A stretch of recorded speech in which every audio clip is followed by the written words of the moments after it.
What's going on, everybody? C4 here, and welcome to today's video where we're going to be previewing, hyping up Philadelphia's Week 3 matchup against the Colts at Lincoln Financial Field.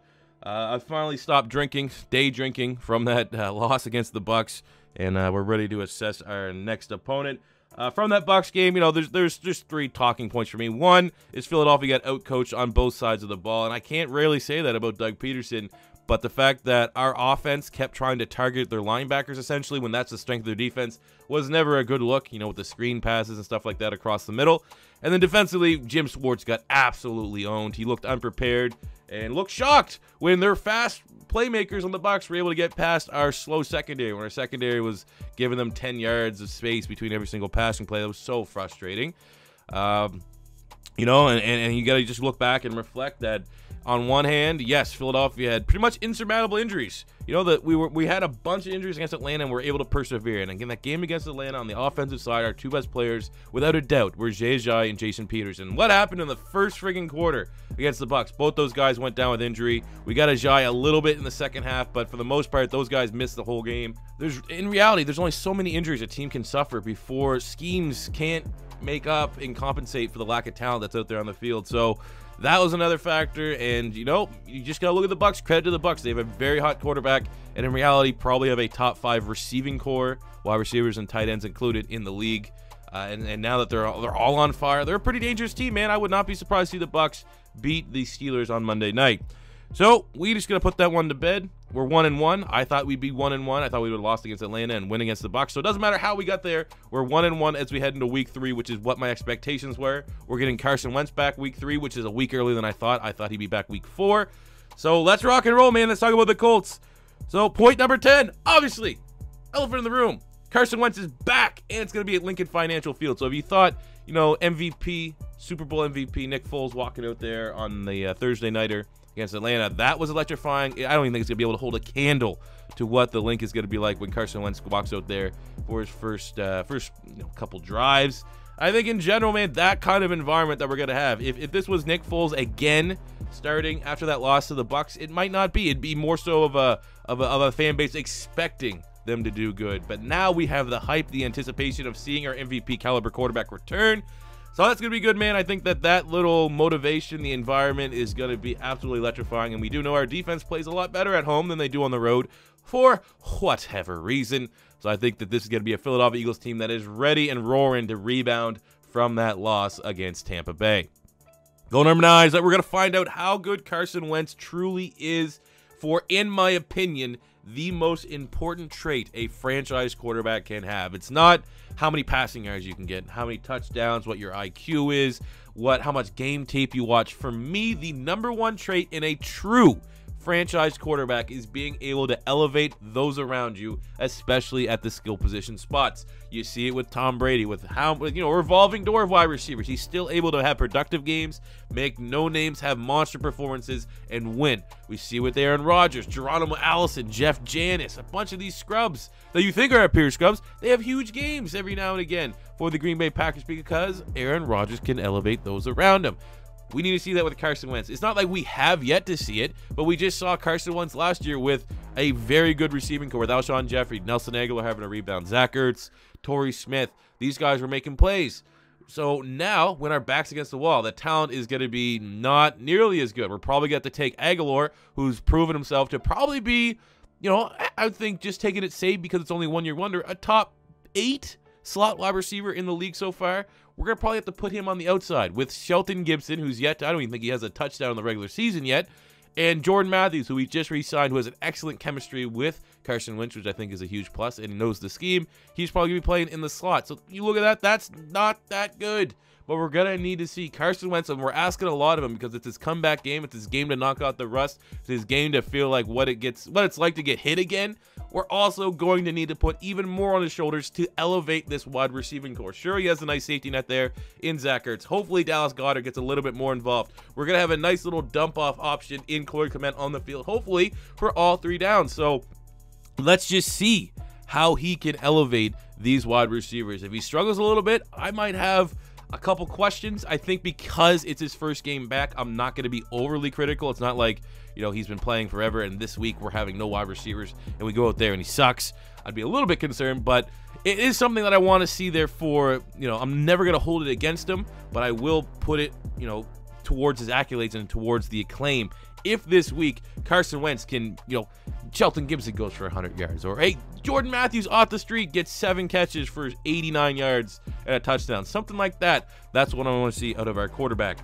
Going to point number 8 is Jason Peters will play at left tackle. He picked up an injury against the Bucs, and Big V was terrible. Thank God. I did not want Carson Wentz in his first game back to have Big V protecting his blind side. Jason Peters is a monster. As much as we all love Jason Kelce, as much as most of us love Brandon Brooks, and as much as I love Lane Johnson, Jason Peters, when he's on his game, is the best offensive lineman on that line. It's incredible. He's a first, maybe not first ballot Hall of Famer, but he is a Hall of Famer. So having him back there protecting Carson Wentz, it shows the drive, man. He's probably banged up. There's probably a chance that Jason Peters, for all the money that he has, for all the accolades, probably is not 100%. But the fact that it just feels like, maybe that's not the case, maybe that's just my interpretation, that feels that like Jason Peters, if Nick Foles was there, he's probably like, man, let me heal up, let me get 100%. But because it's Carson Wentz's first game back, he's like, I'm going out there. You're going to have to kill me to not keep me on that field. And like, that's kind of mentality you see from the young guys that are trying to get their contracts. But when it's a guy like Jason Peters, 35, he doesn't need any more respect from anyone. He already has as much as you can get. Him putting his body on the line to, make sure he's out there for Carson Wentz's return game, that just epitomizes this team. And I talked about it in stream. The mentality that we have in this locker room, it stays with players. If you watch the two big instances that happened on Sunday, first up was the Atlanta game, in the game between the Falcons and the Panthers. Big news from that was KZ, the replacement for Keanu Neal on the Falcons, went low and had a really dirty hit on Cam Newton when Cam Newton was sliding. First player that stepped up for Cam Newton was Torrey Smith, who was with the Philadelphia Eagles last year. Torrey Smith pushed the dude down, put his fist up, getting ready to swing on him, standing up for his quarterback. That's Eagles mentality. There's no one else standing up for him like that on that soft-ass Panthers team. Second instance was in the Detroit Lion 49er game. Matt Stafford was kind of running out of bounds. He got pushed. It was a little bit dramatic, but he still got pushed. It was a late hit on the quarterback, no matter how soft it was. Only player on the sideline, LeGarrette Blount, threw the guy down. Ended up getting ejected from the game. Cost his team maybe. I mean, that might be good for Lions fans because that means Kerryon Johnson could actually get more carries. But again, Philly mentality. Only guy on that sideline going out of his way to say, fucking don't touch my quarterback. So, that is the kind of locker room, that is the entire environment that we've instilled on players that, was even only here for a short amount of time. So, I kind of see that in Jason Peters, and I kind of hope to see that through other players. We saw with Alshon Jeffrey last year, man. Alshon Jeffrey coming from the Bears, always injury-prone, would miss games. Play with a torn rotator cuff during that whole Super Bowl stretch. There's just something, a je ne sais quoi, if you will, in this locker room that just has these players that want to fight, that want to put their bodies on the line, when in reality, there's a bunch of players around the league that don't have that same type of mentality. So that's awesome to see, and I can't wait to see Jason Peters out there. Going to point number 7 is Corey Clement's going to be the feature back. It looks like Darren Sproles and Jay Ajayi are going to be no-goes this week. This is awesome. This is a peek into the future. I firmly believe next year, because Darren Sproles is going to retire, it's unlikely Philadelphia will re-sign Jay Ajayi. Corey Clement has all the tools, all the potential to be our feature running back. So it is going to be a sneak peek into the future. He looked really, really good when he got those starting snaps that last week against the Bucs. He was probably our most explosive player on the offensive side. I mean, Josh Adams got activated from the practice squad. He's a fan favorite from the preseason, but I think this is going to be a huge game for Corey Clement, and I'm excited to see that. Going to number 6, Jordan Matthews returns, and obviously we all want the splashy move of Josh Gordon because of the upside, because of the potential. But just accepting and moving on that, hey, it appears Philly didn't even offer for Josh Gordon. Trust Howie Roseman, that was the right move. Probably the best wide receiver to bring in is Jordan Matthews. He's a guy that's had a lot of success with Philadelphia, and while he's had his drop issues, I would still like to think that he's still a fan favorite for Eagle fans. He was a guy that, no matter what his shortcomings were, he always gave 100% for the Eagles, and that's kind of what we ask for our players. Even when we understand that, hey, he might not be the best. He might not. He could definitely improve. Maybe he could drop the ball less, be a little bit more clutch. But there was never no Eagle fan that was shitting on Jordan Matthews for not going out there with a lot of heart, not going out there with a lot of battling. And he's going to bring that, and also he has an excellent relationship with Carson Wentz. So we couldn't give Carson Wentz the Josh Gordon welcome back gift that we wanted to, but I think Jordan Matthews back in the locker room, that is a big boost to morale. And hell, when he gets healthy, I mean, who knows, man? Maybe Nelson Agholor can make that transition to outside wide receiver, and him and Alshon can be the two outside guys, and Jordan Matthews in the slot. I mean, it was only, what, 2-3 years ago, Jordan Matthews was clearly the best wide receiver on this team. Was really, really productive for his first 3 years. I mean, from a slot wide receiver numbers standpoint, he's not that bad. So, and there's reports that we might be working out Jeremy Maclin next week. We're getting the band back together.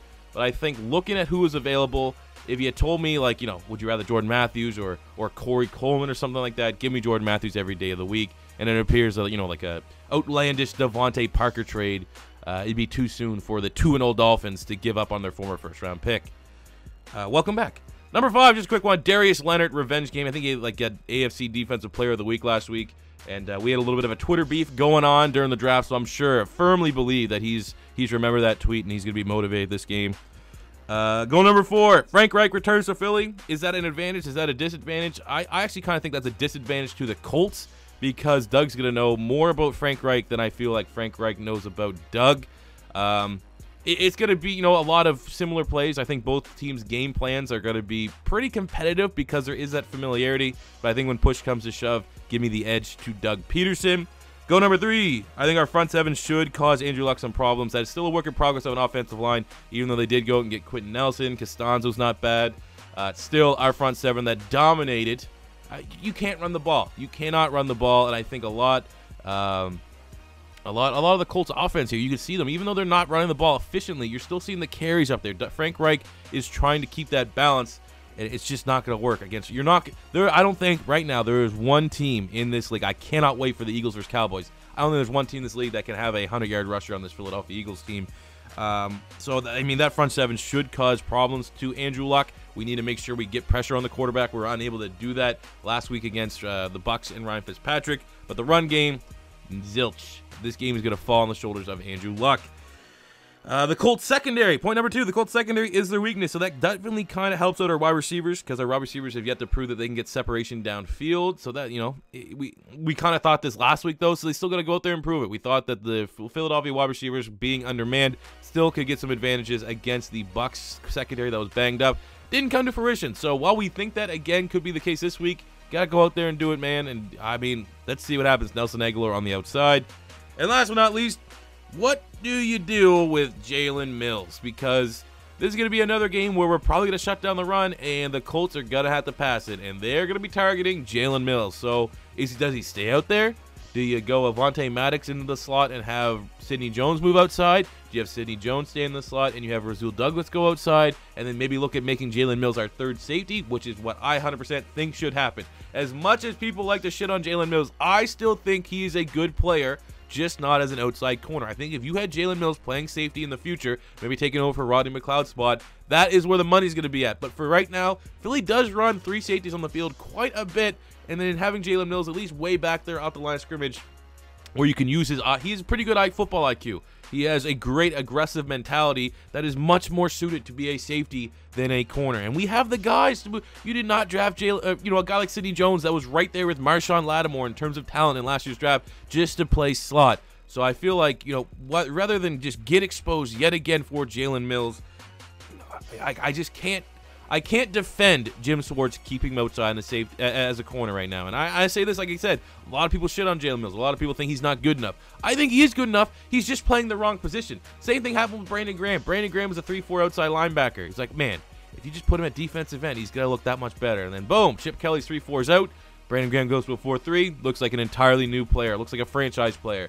I firmly believe, maybe not the same exact, oh my God, he's a monster results, but the same kind of scenario is true for Jalen Mills if he makes that switch to safety. So prediction for this game, I'm going 24-14 for the Philadelphia Eagles. MVP, game ball, if you will, and the offense goes to Corey Clement, and on the defense, it is going to go for Fletcher Cox. I think Fletcher Cox is going to have 2 sacks on the day and continues to really be an underrated defensive player of the year candidate. So what do you guys feel about this game? Are you hyped? Are you ready for Carson Wentz to return? Are you ready for the Eagles to bounce back after that Bucs loss? Let me know in the comment section below. As always, your first time stopping by, don't be afraid to hit that subscribe button, Eagles fans. Until next time, it's C4 saying peace out and fly, Eagles, Bye.